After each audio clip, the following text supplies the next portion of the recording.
Thank you Satyanarayana గారు, thank you so much అండి. Thank you and Ravindra గారు.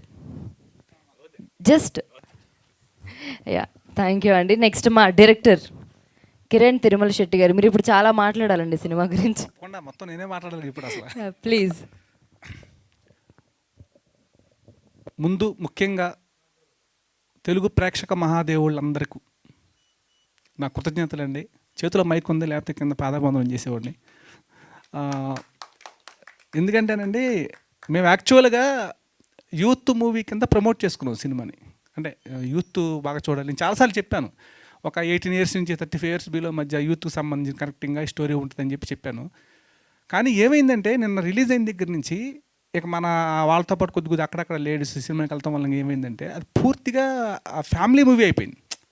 అంటే నేను కూడా ఎక్స్పెక్ట్ చేయలేదు. అంటే అబ్బాయిలు బాధపడతారు, అరే తప్పు చేసాము జీవితంలో, మనం అలా చేయకుంటే బాగుంటుందా అన్న ఫీల్ ఆలోచించాను. కానీ ఆ అబ్బాయిలు నమ్ముకున్నటువంటి అమ్మాయిలు, లేడీస్, ఫ్యామిలీ మెంబర్స్ వాళ్ళు విపరీతంగా బాధపడుతున్నారు.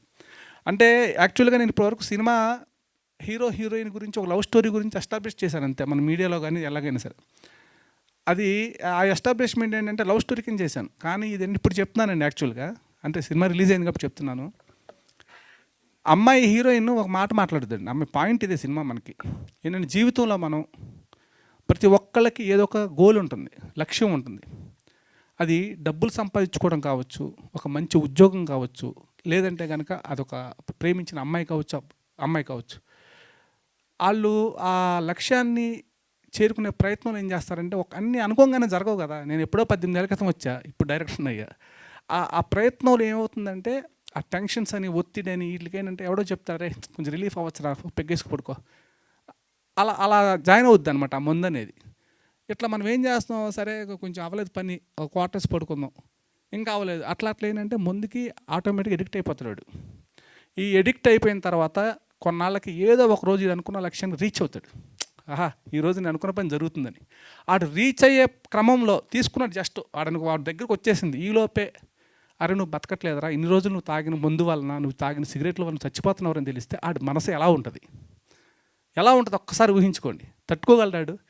ఎవరిని ఆడు నిందిస్తాడు? నిమ్మ చేతులారా నా జీవితాన్ని నేనే నాశనం చేసుకున్నాను. మనకు చుట్టూ చెప్తారు పెద్దోళ్ళు, అరే తాగమాకరా, ఏంటి అలా తాగుతున్నావు, ఆ విధంగా తాగుతున్నాం. మన ఇంట్లో అమ్మా నాన్న అంటారు, ఫ్రెండ్స్ అంటారు, కొంతమంది తెలిసిన పెద్దోళ్ళు అంటారు. కానీ మనం పట్టించుకో.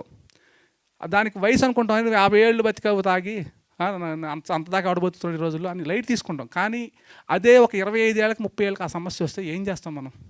ఎవరిని నిందిస్తాం? మనలో మనం కుమిలి బాధపడతాం తప్ప చేసేది ఏమీ ఉండదు. ఆ పాయింట్ నేను మెయిన్ బేస్ లైన్గా పెట్టుకున్న సినిమాలో. నేను చెప్పేది లాస్ట్ హాఫ్ అన్ అవర్ అదిరిపోయింది, ఏడ్ చేస్తున్నారంటే అదే రీజన్ సినిమాకి. ఆ క్లైమాక్స్లో హీరో కూడా అంతే మన సినిమాలో. అతని టార్గెట్ అమ్మాయి, వీడు మందు బాబు, ఆ అమ్మాయి డాక్టరు, లవ్ చేస్తున్న పడట్లేదు. కానీ ఒకరోజు అమ్మాయి దక్కింది హీరోకి. కానీ ఈలోపు ఆ తాగిన మందు వల్ల ప్రాణాలు కోల్పోయి సిచ్యువేషన్కి వచ్చాడు. ఇది మన డ్రింకర్స్ అయ్యి మెయిన్ లైన్, స్టోరీ లైన్. దీనికి ఈరోజు ప్రేక్షకులు బ్రహ్మరథం పడుతున్నారండి. నేను ఏదో వీడు ఆగుతున్నాడు అట్లా అని అనుకోవద్దు. థియేటర్లో చూసి వచ్చేవాడిని ఒక్కసారి ఎవరినైనా సరే, ఎలా ఉంది బాసు సినిమాని అడగండి. వెళ్ళాలనుకునేవాళ్ళు సినిమాకి వెళ్ళి. ఇదంతా నేను ప్రేక్షక దేవుళ్ళు చెప్తానండి. సినిమా ఇష్టం ఉన్నటువంటి, అంటే శనివారం ఆదివారం సినిమాలకు వెళ్తారు కదండి, అలాంటి వాళ్ళకి నేను చెప్తాను, ఒకసారి కనుక్కోండి. వేరే ఏం ఆలోచించొద్దు. థియేటర్ నుంచి వచ్చేవాడిని, ఎలా ఉంది సినిమా, బాగుంది అంటే వెళ్ళండి. మీకు బాగుండి నిజంగా ఉంటే బయటకు వచ్చి ఒక ఇద్దరు చెప్పండి. మా నాన్నని కదా, బాగోపోతే 100 మందిని చెప్పండి, బాగుంటే ఇద్దరు చెప్పండి అండి. ఇప్పటికీ అదే మాట చెప్తున్నాను, బాగుంటే ఒక ఇద్దరు చెప్పండి. డెఫినెట్గా అందరికీ నచ్చుద్ది. ఒక్కళ్ళు కూడా బాగాలేదని ఎవరు అనట్లేదండి థియేటర్ నుంచి వచ్చిన వాళ్ళు. ఉదాహరణ చెప్తాను, ఈరోజు బుక్ మై షోలో ఓపెన్ చేసి చూడండి, హైదరాబాద్ మొత్తం రెడ్ మార్క్. ఎక్కడైనా ఓపెన్ చేసి చూడండి, రెడ్ మార్క్ అంటే 70% ఫిల్ అయితే మన డిస్ట్రిబ్యూటర్గా చెప్పారు. సుదర్శన్ అంటే ఏం థియేటర్ అండి, అది పెద్ద మహేష్ బాబు సినిమా థియేటర్ మాది, మేము దానికి ఇచ్చాం. 50% అంటే మామూలు విషయం అండి. 50,000 అంటే సెకండ్ డే. అయితే ఒక చిన్న సినిమా, కొత్త హీరో, కొత్త డైరెక్టర్, కొత్త ప్రొడక్షన్ సంస్థ. నేను ఏంటంటే చెప్తున్నానండి, జనాలకి వెళ్ళిన జనాలకు మాత్రం బీభత్సంగా నచ్చుతుంది, హ్యాపీగా ఫీల్ అయ్యి వస్తున్నారు, ఆలోచించే వాళ్ళు ఆలోచిస్తున్నారు.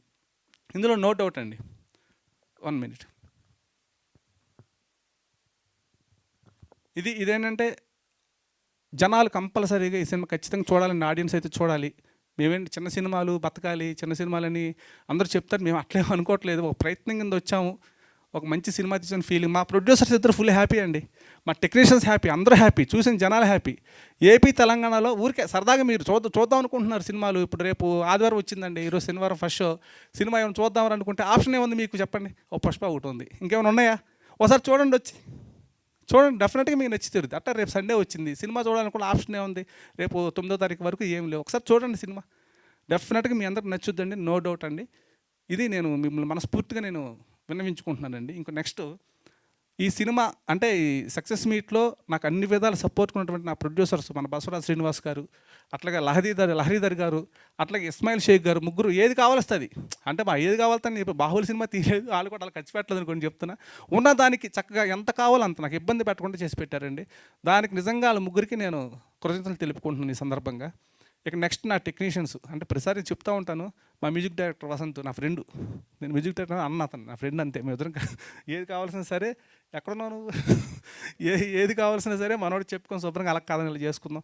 ఫుల్ ఫ్రీడమ్ నాకు ఇంకా ఎవరి దగ్గర ఉండదు. అట్లా నా మ్యూజిక్ డైరెక్టర్ ప్రశాంత్ అయితే నా తమ్ముడే, ఇంకా ఎనీ టైం అర్ధరాత్రి రమ్మని వచ్చేస్తాడు. నాకు అలాంటి కెమెరా పొరపాటున దొరకడు ఎక్కడ నాకు. ఇతను నాకు పర్మనెంట్, ఎప్పుడు వీళ్ళందరూ నా పర్మనెంట్గా ఉండేవాళ్ళు అండి ముందు. అట్లాగే ఆర్టిస్టులు మన రాజేష్ కానీ, సినిమాలో పనిచేసినటువంటి ప్రతి టెక్నీషియన్స్ కిరాక్సియత కానీ అందరూ చెప్పుకుంటూ పోతే చాలా దగ్గర నేను ఒక 30 మంది కొత్త వాళ్ళకి అవకాశం ఇచ్చానండి ఈ సినిమాతో. 30 మందికి అండి. వాళ్ళందరి జీవితాలు అంటే సినిమా బాగుంది అన్నది కొంచెం బయట ఎస్టాబ్లిష్ అవుతానే వాళ్ళందరికీ పిలుస్తారు. పలానా డ్రింకర్ సాయి సినిమాలు చేసింది, అమ్మాయి బాగా చేసింది, అమ్మాయిని పిలవండి, ఆ కుర్రోడు ఫ్రెండ్ క్యారెక్టర్ చేశారు, ఆ కుర్రోడు బాగున్నాడు పిల్లలు. ఇదంతా అవ్వాలంటే సినిమాకు సక్సెస్ అవ్వాలి. మ్యాక్సిమం ఆ నమ్మకం ధైర్యం అయితే మాకు ఉందండి, ఖచ్చితంగా అయితే తీరుతాం మేము. ఏంటంటే ఈరోజు నుంచి థియేటర్స్ మేమంతా వెళ్తున్నామండి, థియేటర్స్ వాచ్ చేస్తాం. నెక్స్ట్ వచ్చేసి టూర్స్ పెట్టుకున్నాము, ప్లానింగ్లో ఉన్నాయి ఇవన్నీ మాకు. ఇవన్నీ ఖచ్చితంగా చేసి ఇంకా జనాల ముందు ఇంకా మేము వెళ్తాం ఫస్ట్ జనాల ముందుకి, మాది ఇదని చెప్పుకుంటాం. దానందరికీ మా మీడియా సహకారం కావాలండి. ఇప్పటి వరకు చాలా సపోర్ట్ చేశారు మాకు, మేము మాట్లాడిన ప్రతిదీ జనాల ముందుకు తీసుకెళ్లారు. దాని చేతులెత్తి మీకు నమస్కారం తెలియజేస్తానండి నా మీడియా మిత్రులందరికీ. ఇంకా పోతే ఒక్కసారి అండి, నేను ఎవరో ఏదో చూసో చదివో నమ్మొద్దు ప్లీజ్. ఒక్కసారి చూసిన వాళ్ళు అడగండి, అరే నువ్వు డ్రింకర్ సాయి సినిమా చూసావా, చూసి ఎలా ఉందని అడగండి. ఆడు బాలదని అనుకోండి, వెళ్ళమాకండి, బాగుందంటే మాత్రం వెళ్ళండి. ఇదే నా విన్నపం ప్లీజ్. అట్లాగే నా హీరో ధర్మ, ఇక ధర్మ అంటే నా తమ్ముడేనండి ఒక రకంగా. అంటే అలా పని చేసుకున్నాం ఇద్దరం. ఏదో నిన్న మొన్న కాదండి, ఒక 4 years నుంచి స్క్రిప్ట్ మీద కూర్చొని ఇలా చేద్దాం అలా చేద్దామని కొంచెం అనుకొని. ఇప్పుడు కొన్ని సినిమాలు ఉంటాయండి, మనం అనుకుంటాం అన్నీ కరెక్ట్గా వచ్చినా సరే ఏదో లోపం ఉంటుంటారు. ఆ లోపం ఇప్పుడు ఆ సినిమాని పడగొట్టదండి అది. ఎందుకంటే ఆ కష్టం అనేది దానికి దైవ సంకల్పం ఉంటుంది. ఆ దైవ సంకల్పం అనేది నా తమ్ముడు ధర్మ నేను చేసిన కష్టానికి మా ఇద్దరికి ఈరోజు తోడైందండి అది. అందుకే ఎటువంటి చిన్న సమస్యలు వచ్చినా సరే మేము దూసుకుపోతున్నాం అంతే, నో డౌట్ అందులో. అలాగే మన ఐశ్వర్య అమ్మాయి పాపం చాలా కష్టపడింది. అమ్మాయి కష్టపడటం అంతే, ఒక్కరోజు ఒక 6 చేంజింగ్స్ ఉన్నాయంటే 3 గంటల్లో అమ్మాయి రెడీ అయిపోయి వచ్చేది. టైం ఉండదు కదా మనకి, టకటకమని రెడీ అయిపోయి వచ్చి అట్లా సపోర్ట్ చేసింది బాగా. ఎప్పుడు పడితే అప్పుడు నేను రానండి, నాకు చాలామంది ఇబ్బంది పెడతారు. ఆ అమ్మాయి అయితే ఎనీ టైం అనమాట, నేను ఇప్పుడు పిలిచిన వస్తాను సార్, ప్రమోషన్కి కానీ షూట్ కానీ ఏమన్నా చిన్న ప్యాచ్ షాట్స్ ఉంటే చేస్తానని చెప్పి అట్లా ఫుల్ సపోర్ట్ చేసింది. ఇంకా అందరికీ లక్ష్మి గారు పాపం బాగా కష్టపడ్డారు షూటింగ్లో. అట్లాగే అందరూ రాజేష్ చెప్పాల్సిందే ఉందండి, రాజేష్ గురించి ఇంకా ఆడు నాతోనే ఉంటాడు, నా తమ్ముళ్ళు అంటాడు. ఇక మ్యాక్సిమం అందరూ ఈ సినిమాకి ఫుల్ సపోర్ట్గా చేశారు. ఈరోజు నేను చెప్తున్నాను, రేపటి నుంచి టూర్స్కి వెళ్తున్నామండి, మేము వదిలిపెట్టమండి దీన్ని వదిలే ప్రసక్తే లేదు. సినిమాని సూపర్ డూపర్ హిట్ స్థాయికి తీసుకెళ్తాం. అంటే మా ప్రయత్నాలు మాకు ఉంటాయి కదా, జనాలు చూస్తున్నారు, ఇంకా జనాలు చూసే విధంగా చేయటమే మా ప్రయత్నం. అది మేము స్టార్ట్ చేసాం జస్ట్ ఇప్పటి నుంచే, ఈ సక్సెస్ మీట్ నుంచి చేస్తున్నాం అంతే. థ్యాంక్ యూ అండి, థ్యాంక్ యూ కిరణ్ తిరుమల శెట్టి గారు. ఇది మెసేజ్ ఓరియంటెడ్ మూవీ కాబట్టి మీడియా ద్వారా ఒక రిక్వెస్ట్,